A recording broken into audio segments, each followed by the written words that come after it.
Legal notice నాకు రాలా. అసలు బహిరంగ క్షమాపణ చెప్పే ప్రసక్తే లేదు. అసలు నేను ఎప్పుడు తప్పు చేయలా. నేను దేనికి తల వంచను. నేను చందాలు తీసుకుని పోటీ చేయలా. నేను అక్రమ మట్టి దోకలు చేయలా.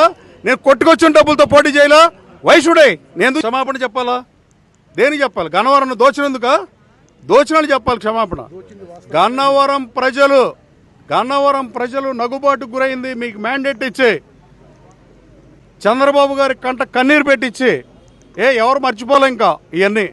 ఈ నియోజకవర్గంలో రాజకీయం ఎలా ఉంటుందో తెలుసు. నేను 9 సంవత్సరాలు అయింది నేను రాజకీయాల్లోకి వచ్చి. అది కూడా నా రాజకీయ జీవితం గన్నవరంతోనే ప్రారంభమైంది. రేపు నవంబర్ 17కి 9 సంవత్సరాలు పూర్తవుద్ది. ఇంకా నాకు కథలు చెప్దాం అనుకుంటే అది అవివేకం. నాకు నోటీస్ అయితే రాలేదు, కానీ నోటీస్ వస్తే ఏమవుతుంది? ఎవరు ఏమని చంద్రబాబు గారికి ఏం లేక పెట్టారు? ఏమన్నారు? పోలవరం కాలువ గురించి ఏం పెట్టారు?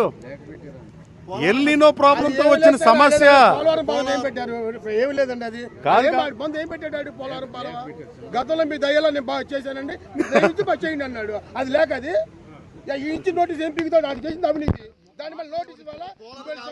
పోలవరం మోటార్లు ఎవరిచ్చారు మీకు తెలీదా? మీరు కళ్ళు మూసుకుపోయి చూస్తున్నారా సోదరులారా?